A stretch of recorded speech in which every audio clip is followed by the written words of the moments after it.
everyone. Good evening and welcome back to our Google Plus Hangout of Digital Fashion Week Singapore 2014. I have a lot of guests today. It's a full house and it's an amazing lineup.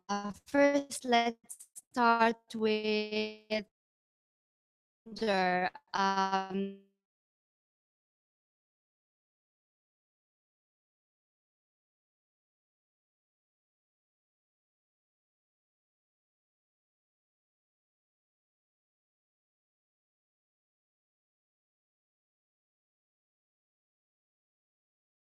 Three of the MashUp Collective, Daniela and Nat today.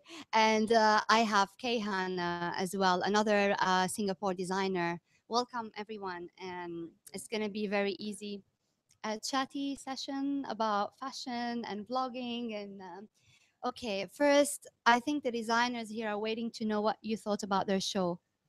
Well, I love the print.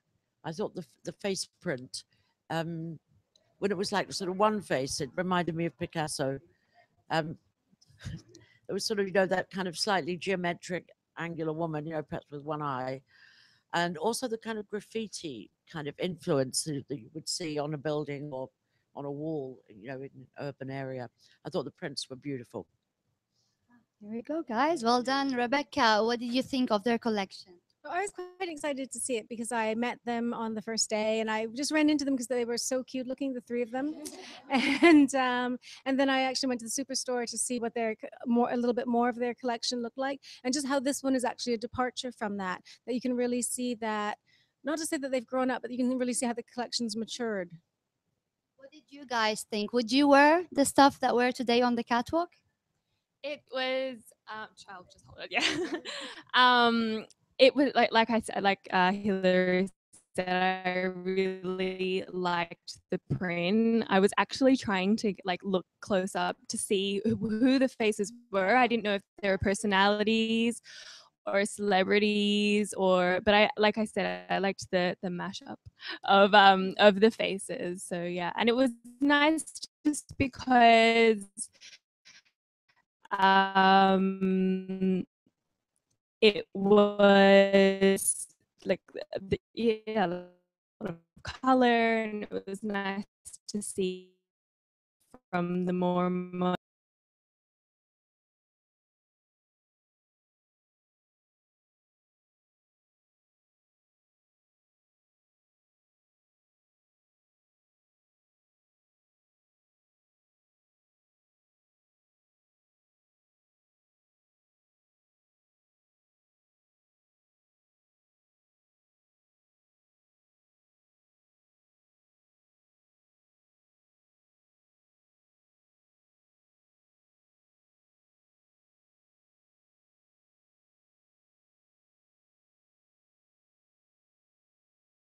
is very different for me because I get to meet Hillary, I get to meet all these incredible people that I don't meet in other shows, which is great.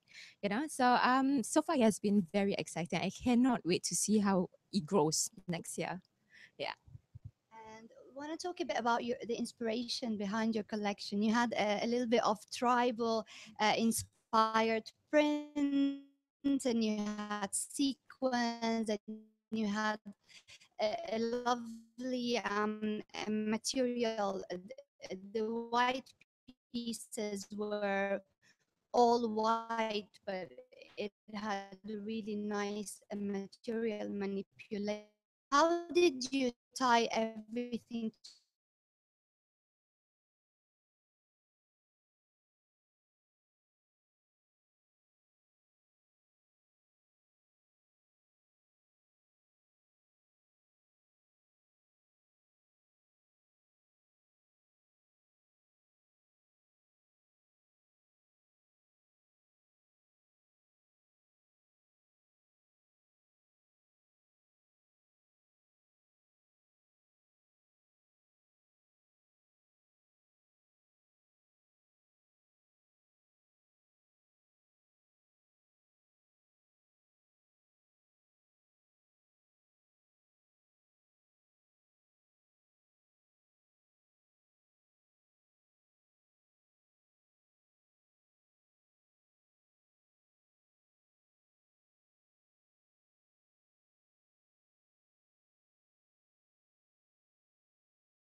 and we have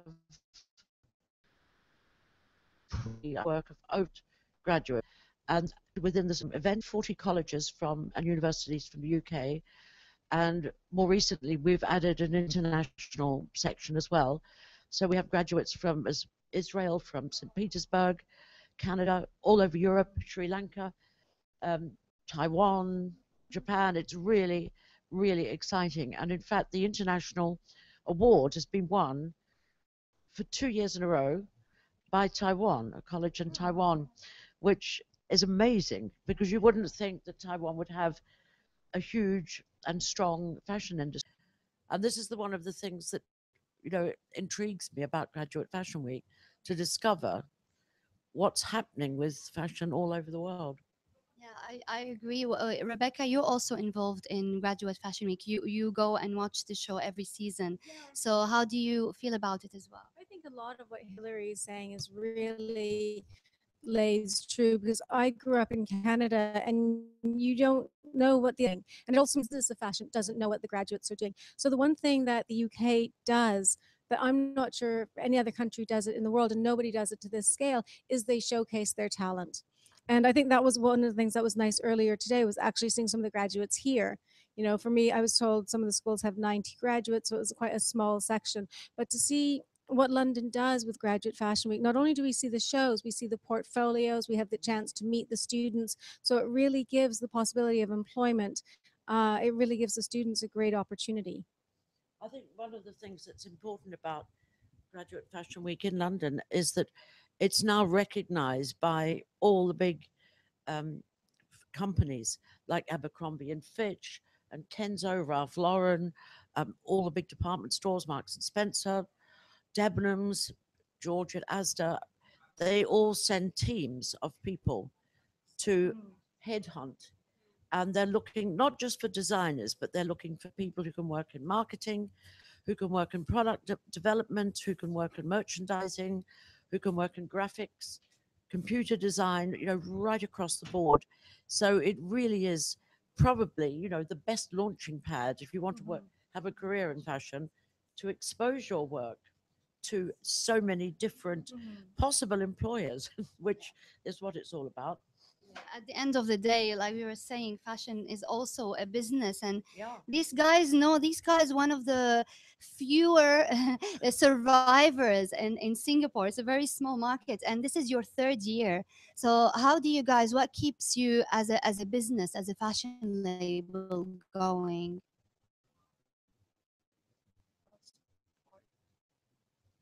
I think we have a lot of support from people that love us even if our aesthetic doesn't suit them. And journalists tell us what helps us to grow. The fact that we have stockists that we have to have money coming in, that gives another aspect to the business. And I think just the fact that it's three of us and we're good friends, it's a really good support system.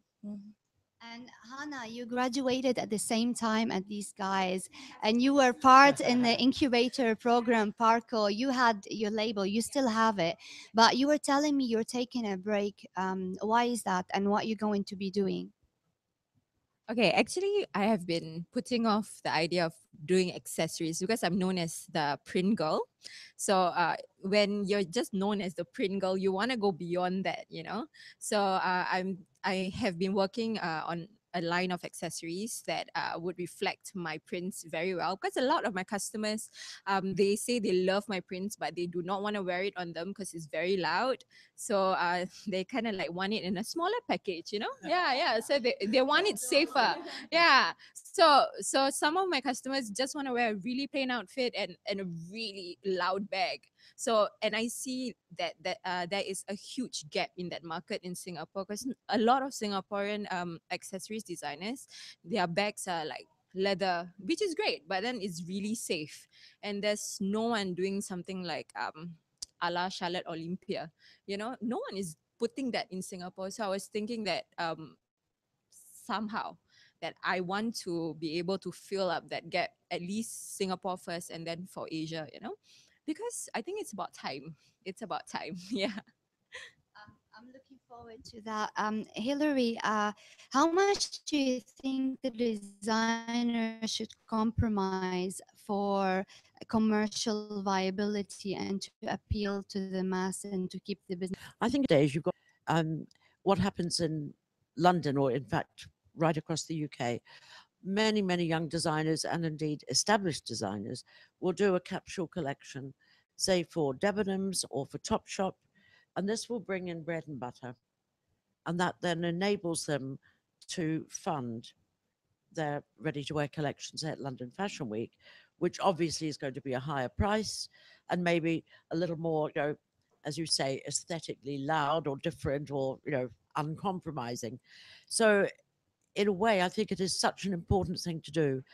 I don't think any young designer these days can survive just having their own label and sort of hoping, that somehow the money is just going to come rolling in. Yeah. Yes. Alexander Wang. I mean, his collection goes on sale in a couple of days for H&M. Yeah. Whoosh, just like that. Do you think that that's doing to keep his label? I thought his label was doing quite well. Oh, no, I'm sure it is. But I mean, listen, For different, yeah, it's in but nobody's going to say no to wonderful worldwide publicity.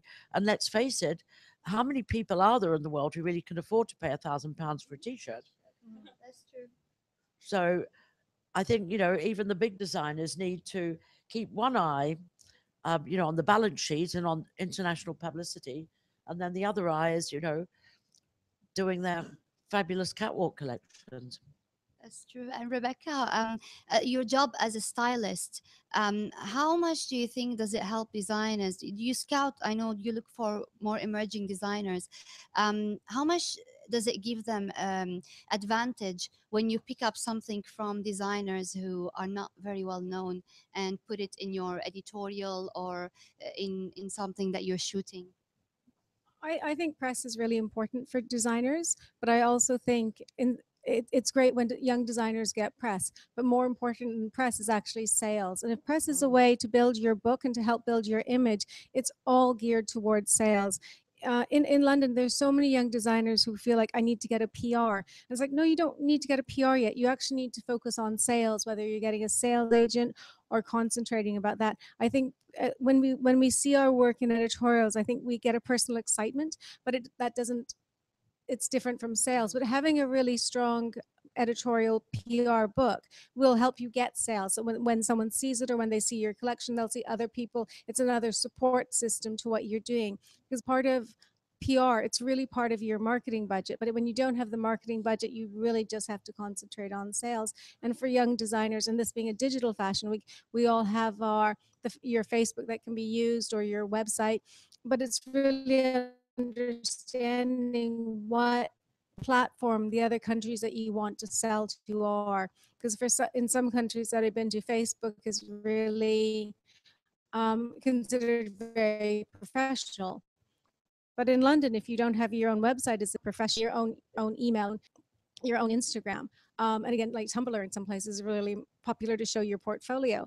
But again, in England or the UK, and the US or Canada, it wouldn't be considered professional enough. So it's really also trying to figure out your market of who you want to sell to and sort of hit all those levels. And that's where you can actually do your own PR, without having to outsource it. I think too, Rebecca, the other thing that's really important if you're thinking of editorial publicity is whether or not somebody can buy it. Because very often editorial exposure can have a negative effect. If somebody sees something in a magazine and they think, oh, I really want to buy it, and then the designer says, oh, I'm sorry, I just made it for the catwalk, or I gave it to one of the models, or I don't have any production facilities, or I won't be able to make one for another 6 months. So you've got to be very, very careful about how you approach your editorial and make sure that you can at least have maybe 3 available in case somebody wants to buy. In terms of going back to the digital world, you guys have your blogs. Do you think this kind of publicity would, on the other hand, help? Because you sometimes get sponsored or you were the designers. Would that make it more approachable than, for example, putting it in an editorial? And do you see yourselves playing a role in bringing these designers' work closer to the public and closer for them to actually click the button and actually buy the piece that's on your blog? Um, like they were saying, like the online realm right now is so powerful, and when it's used correctly and there's sort of a method and there's a plan, it can do amazing things.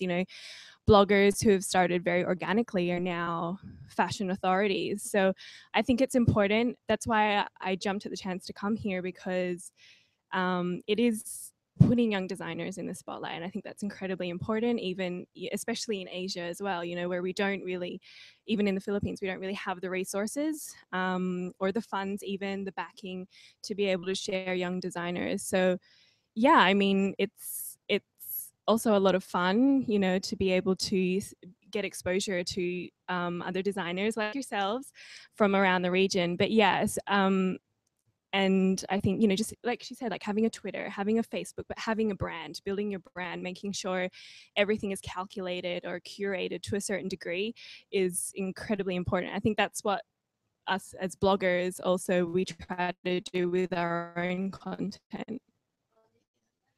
And our main job is an exposure to other brands, so we can expose like from small brands to big brands. So because it is also a digital world, so people just can buy them like a click away. How do you, interested to see, how do you see blogging and digital media now? The fact that, you've studied your trade, you've worked in your trade for over 26 years, and you built your reputation as a respected fashion journalist. And now everyone, no matter how young or old, can just start a blog and write and have their opinion. And we're seeing 14-year-olds sitting front row at a fashion show and giving fashion critique to, no, not you, but it's there have been actually. So where do you think is the balance, or is the line between taking something seriously and taking it as like a side business, like the whole development of the digital media? I think you have to be very careful with blogs. Uh, I don't have much faith in blogs that are simply about, oh, I'm wearing this today, or here's a picture of my lunch, or I'm afraid I just find it, or I'm having this milkshake, or I'm just about to mix up some kale. I just find it very self-indulgent and not actually terribly helpful. I think one of the most successful bloggers is Susie Bubble, because she does write well, she's authoritative, she's accurate, she can spell, and she understands grammar, which is terribly important. I find many blogs are just a sort of vanity project, which actually contribute nothing. So the sartorialist was another really important blogger. So I'm afraid I don't really know your blogs, girls. I'm very sorry. So I really only follow a few. The Business of Fashion is another one, because I think it's the same as if you're reading a magazine or a newspaper or any kind of website. You want to feel that it knows what it's talking about, and I think that is the thing that defines whether it's a blog or a magazine. I think the guys, would you have any question to ask Hillary as well? If you had to ask her one question about what advice she'd give you, what would it be? Mm, that's no, we that you because we heard you would know it.